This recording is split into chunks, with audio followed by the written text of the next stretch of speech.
Good day mga kabayan, lutong tokwat baboy tayo bayan. Naghiwa na ako ng sibuyas. At siyempre lalagyan ko ng bawang.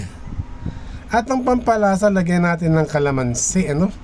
At ayan, at ito naman ang ating tokwa na hiniwa ko na malaki yan. Ito ang ating tokwa mga kapatid, no? Tayo ay magluluto ng basic na pagluto ng tokwat baboy, no? Karne, pinakuluan ko na. So habang pinakukulang ko siya, siyempre mas maganda kasi pagkakulong-kulo talaga, no? At ayan, at lalagyan din siyempre natin yan ng pampalasa. Nang sa ganun, ayan, lalagyan din siya ng oyster sauce. Ayan. So may mga ibang ingredient na yan habang pinakukulang ko na sa oyster sauce para makapit ang ating ulam sa gabing kay ganda. At medyo halo-halo kasi medyo ang karne natin hindi na ibang maigi. Kaya pamamagitan ng ating chance, ay hiwayan natin sa dyan. So ayan, medyo natutuyo na ang ating sabaw na pinakuluan sa karne ng ating tokwa, no? Pag basta ito hiwain ko kasi medyo malaki. At ayan na, medyo natutuyo na siya. Pag basta ninyo maigi, no? At ito lulutuin ko na rin ng tokwa. So nagdalawang kawali ako kasi hindi natin pagsabay niyan. Pag-iisa lang ang kawali ating gagamitin, kailangan dalawa. Nasa mapabilis ang ating luto. Dalawa naman ang kalan, kaya dalawa ang ating kawali, no? At itong kagandahan sa kawaling ito, hindi siya dumidikit, no? Kahit na konti lang ang init niya, okay siya, no? Ibig sabihin na lulutuin natin na maigi ang medyo lubog to ito sa mantika, itong ating tokwa, no? Kasi pag walang mantika yan, hindi maganda luto niyan. Kaya medyo marami ang mantika niya, no?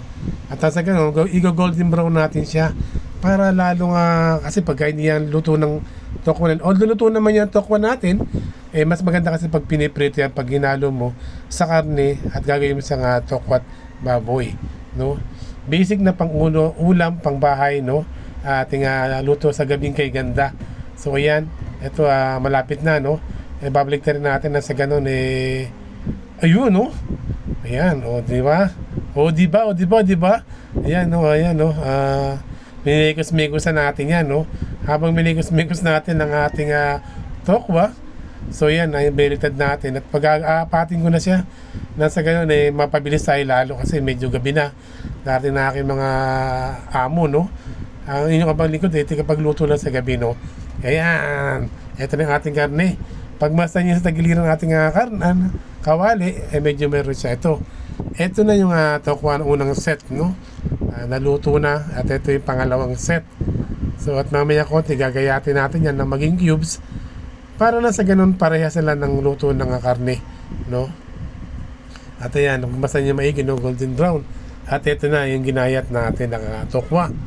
So yum talaga yan, napakasarap, no? Pag basta niya maigi mga patid, no? Ayan, at mamaya konti igigisa natin siya. Ito na, medyo tuyo-tuyo na, matutuyo na yung ating pinakuluan sa oyster sauce. At nakita yung tagiliran na, medyo may golden brown, no? Mamaya mawawala din niya kasi tutubigan natin, lalagyan natin ng mga ibang ingredient yan, suka, paminta, at siyempre ang bawang, gigisa na natin siya, no?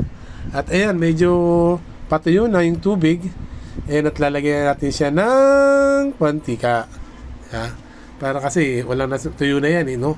Sa bono ng oyster yan, lalagyan natin ng konti mantika. Siyempre bago yung mantika natin kasi pagka nilagay mo dyan, hindi maganda. Kailangan medyo bago-bago, hindi pa ginagamit, no? Kaya nalagyan natin ng bawang, di ba? Kasi pag nilagay mo yung bawang, mabango na yan, no? At siyempre lagyan natin ng ating sibuyas, minigos-migosan natin yan. Habang minimigos-migos natin yan, mga kapatid, no? Ayan na, no? Medyo yung kanina golden brown na tagliran natin, kasi lalim ng kawali, wala na. Ayan, nalagyan na ng mantika So ginigisa na natin siya, no? Sarili niya mantika. Ay, hindi pala. Naglagay pala ako ng mantika. Hindi pala ginisang mantika. Sariling ginisang mantika, no? At ayan, no? At maya konti, lalagyan natin, tutubigan natin yan. Nang sa ganun, lalagyan natin ibang ingredient, no? Kasi malapit na yan, no? Paluto na yan. Ayan. Sasabay ko na yung tokwa sa gisa.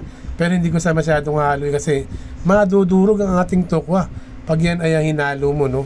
Kaya ang maganda yan, lagyan natin ng tubig yan. Isang basang tubig. Nang sa ganun ano pa yan, lagyan ko na ng toyo. So, konti-konti lang yan para hindi masyadong maalat. Kasi pag damihan natin yan, mahirap maghabol, no? At siyempre, lagyan na natin siya ng suka. Ayan, konti lang din, no? lahat ng parte puro konti-konti lang kasi pahirap isubo yan. Pagka dinamihan mo agrantoy, dinamihan mo suka, maghahabol ka. Pwede maging maasin, pwede maging maalat. At ayan, no, kumulo na siya. So tama-tama lang, no, at saka lagyan sa ng seasoning na bechin, no. At ayan, medyo okay na, kumukulo-kulo na. And medyo hindi pa rin ako naghahalo niya, maya pa konti tayo maghalo niyan. At ayan, ito na yung pinakamabigat dito, yung pinakapampalasa talaga sa kalamansi, no. Kasi yun talaga magbibigay ng blend dyan. Imbis na suka, ayan, nilagyan pa natin ng kalamansi. Kasi kaya nga konti nilagay ko suka kasi lalagyan ko pa sa ng kalamansi. Para na sa ganun, talaga nga nam ang pagiging tukwa niya, tukat baboy niya, no. Ayan, no. Medyo dandan kasi pag nalagay yung buto, mapait yan. Pag nilagay mo yung buto dyan, napasama mo luto dyan, napakapait niya. Magiging kilawin yan. Magiging papaitan niya, no. Hindi magiging tukat baboy yan. Kaya nakaseparate ang ating buto ng kalamansi. Takpan natin muli ang ating luto sa gabing kay ganda. So yan, malapit na, no. Ayan, luto ng ating tukat baboy.